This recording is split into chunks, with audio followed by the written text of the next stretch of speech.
சாலமோனின் ஞானம் அதிகாரம் 6. ஞானத்தின் தோற்றம், இயல்பு, அதை அடையும் வழி. ஞானத்தை தேடல். மன்னர்களே, நான் சொல்வதை செவிசாய்த்து புரிந்து கொள்ளுங்கள். உலகின் கடை எல்லை வரை நீதி வழங்குவோரே, கற்றுக்கொள்ளுங்கள். திரளான மக்களை ஆள்வோரே, பல மக்களினங்களை பற்றி பெருமை பாராட்டுவோரே, எனக்கு செவிசாயுங்கள். ஆண்டவரிடமிருந்தே உங்களுக்கு அதிகாரம் வழங்கப்பட்டது. உன்னத இறைவனிடமிருந்தே உங்களுக்கு ஆட்சியுரிமை கிடைத்தது. அவரே உங்கள் செயல்களை சோதித்தறிபவர், உங்கள் திட்டங்களை ஆராய்பவரும் அவரே. அவரது அரசின் பணியாளர்களாயிருந்தும் நீங்கள் நேர்மையுடன் தீர்ப்பு வழங்கவில்லை, திருச்சட்டத்தை கடைபிடிக்கவில்லை, கடவுளின் திருவுளப்படி நடக்கவில்லை. கொடுமையாகவும் விரைவாகவும் அவர் உங்கள் மேல் வருவார்.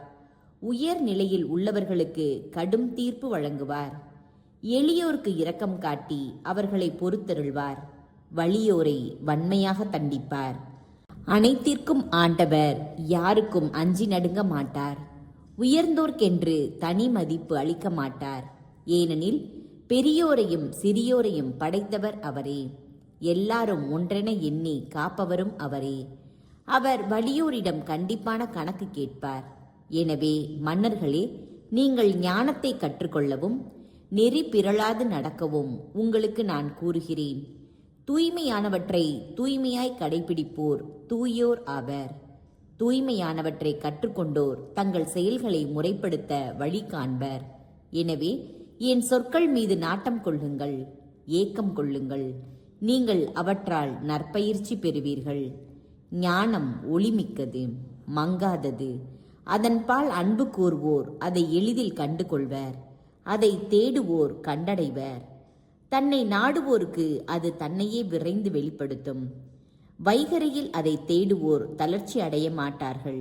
ஏனெனில் தம் கதவு அருகில் அது அமர்ந்திருப்பதை அவர்கள் காண்பார்கள். அதன் மீது மனதை செலுத்துவதே ஞானத்தின் நிறைவு. அதன் பொருட்டு விழிப்பாயிருப்போர் கவலையிலிருந்து விரைவில் விடுபடுவர். தனக்கு தகுதி உள்ளவர்களை ஞானம் தேடி செல்கிறது. அவர்களுடைய வழியில் கனிவுடன் தன்னையே காட்டுகிறது. அவர்களின் ஒவ்வொரு நினைவிலும் அது அவர்களை எதிர்கொள்கிறது. நற்பயிற்சி பெறுவதில் கொள்ளும் உண்மையான நாட்டமே ஞானத்தின் தொடக்கம். நற்பயிற்சி மீது செலுத்தும் கவலையே ஞானத்தின் பால் கொள்ளும் அன்பு. ஞானத்தின் மீது அன்பு செலுத்துவது அதன் சட்டங்களை கடைபிடிப்பதாகும். சட்டங்களை கடைபிடிப்பது அழியாமைக்கு உறுதி தரும். அழியாமை ஒருவரை கடவுளுக்கு அருகில் அழைத்து செல்கிறது.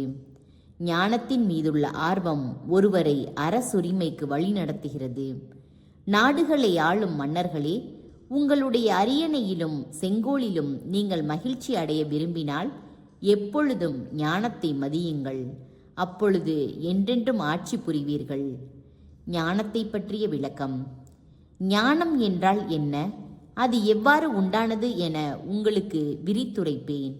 மறைபொருள்களை உங்களிடமிருந்து மறைக்க மாட்டேன். அதன் படைப்பு காலம் தொட்டு அதனை ஆராய்ந்து பார்ப்பேன். அதை பற்றிய அறிவை வெளிப்படுத்துவேன். உண்மையை நழுவ விட மாட்டேன். நோயாம் பொறாமையோடு தோழமை கொள்ள மாட்டேன். ஏனெனில் பொறாமை ஞானத்துடன் உறவு கொள்வதில்லை. ஞானிகளின் எண்ணிக்கையை பொறுத்தே உலகின் மீட்பு அமையும். அறிவுள்ள மன்னர் தம் குடிமக்களின் நிலைக்கலனாய் இருக்கின்றார். எனவே என் சொற்களால் நற்பயிற்சி பெறுங்கள். அதனால் உங்களுக்கு நற்பயன் விளையும்.